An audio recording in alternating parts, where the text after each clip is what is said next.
Según Vitruvio, las proporciones del cuerpo humano son perfectas, y estas son las medidas que utilizaba para la creación de sus edificios, diciendo así que 4 dedos hacen una palma, 4 palmas hacen un pie, 6 palmas hacen un codo, 4 codos hacen la altura de un hombre, 24 palmas hacen la altura de un hombre, y 2 brazos extendidos hacen la altura de un hombre.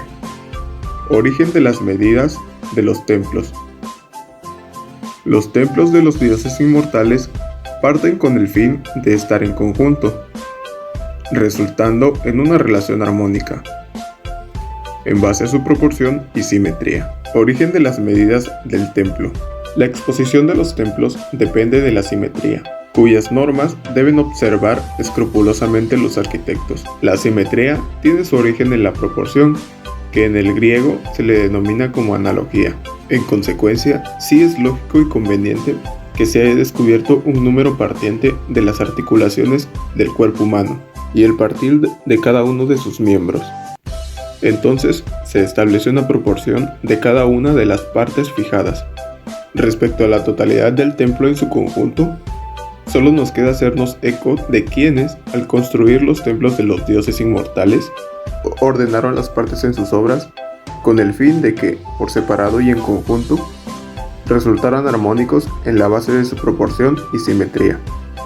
Añadiendo a esto, los antiguos se fijaron en la relación de sus obras, donde cada una de sus partes guarda una exacta y puntual proporción respecto a la forma total de su obra. Estructura de los templos. Las principales estructuras de los templos de la que derivan su aspecto o figura exterior. Templo de Inastis. Este templo consiste en una única habitación y un pórtico generalmente con 2 columnas. Anfipróstilo. Son los templos que poseen un pórtico de columnas en las fachadas, delantera y trasera, pero sin columnas en los lados. Además, nunca exceden el número de columnas de 4, tanto en la parte posterior como en la parte delantera. Períptero. El períptero es el edificio que está rodeado por una fila de columnas alineada en cada uno de sus lados, conformando una perístasis exterior. Esta composición arquitectónica fue usual en la arquitectura griega clásica. Pseudoperíptero.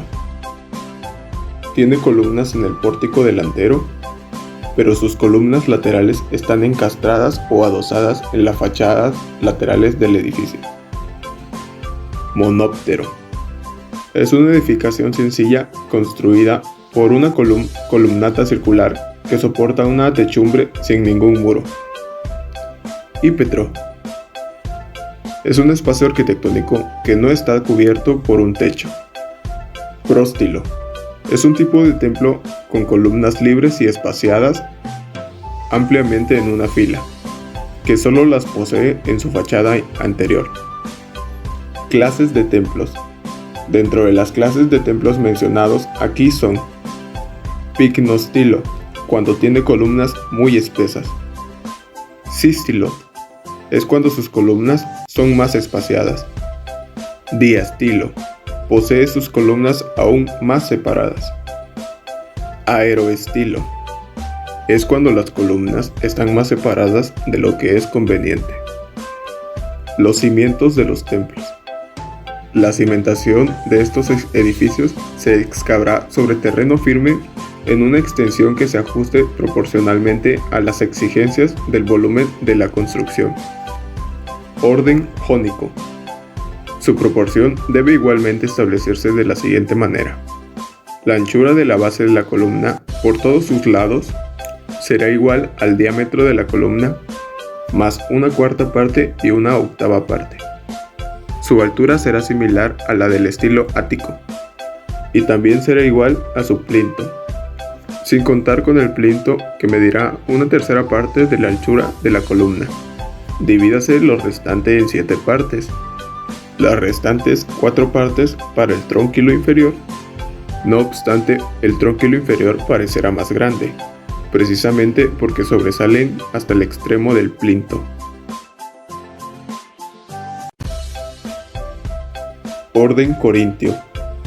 El orden corintio es el más ornamentado de los órdenes arquitectónicos clásicos. Se caracteriza por la decoración vegetal compuesta de hojas de acanto adquiriendo una forma curva.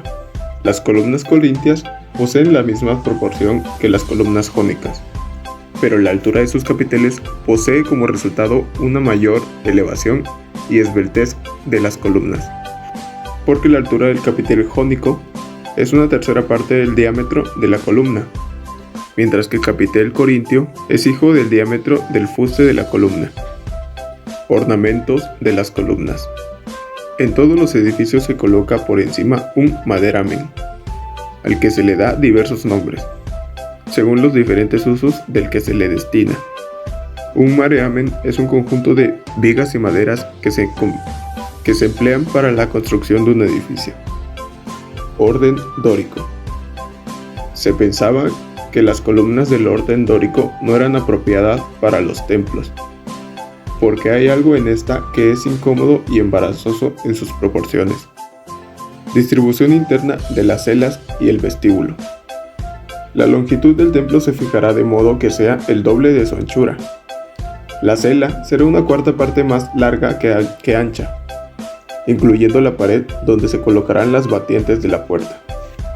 Las otras tres partes se extenderán hasta los pilastras embutidos en las paredes del pórtico. Estas pilastras deben de tener el mismo diámetro de las columnas. La orientación de los templos. Antiguamente los templos eran de gran importancia y eran los primeros en construirse. Estos mismos eran dedicados a sus dioses. La orientación de los templos de estas deben ser de la siguiente manera. Si no hay ningún obstáculo y se presenta la oportunidad, las imágenes sagradas serán colocadas en la cela. Estas orientarán hacia el occidente con el fin de que quieran acercarse al altar. Y para inmolar o sacrificar víctimas, miren hacia el oriente y hacia la imagen sagrada situada allí. Así quienes dirigen sus súplicas contemplarán al mismo tiempo el templo y el oriente, y darán su impresión de que las imágenes son las que contemplan a los que le dan su súplica y sacrificarán sus vidas, por lo que es precioso que los altares de los dioses puedan ser orientados hacia el este. También se tiene en cuenta las proporciones en los templos toscanos, en donde el solar va a construirse en el templo dividiéndose en 6 partes. En cuanto a su longitud y su anchura, tendrán 5 de estas partes, distribuyendo su longitud en 2 partes iguales. En la parte interior que quedará reservada para las celas y en la parte que contigua las fachadas, que servirá para localizar ahí las columnas. Y para concluir, tenemos el cómo se deben instalar los altares de los dioses. Los altares deben estar orientados hacia el este y siempre a un nivel más inferior que las imágenes que vayan a situarse en el templo, para quienes realizan sus súplicas y sus sacrificios puedan contemplar la divinidad, ocupando distintas alturas conforme al respeto y al decoro de cada divinidad.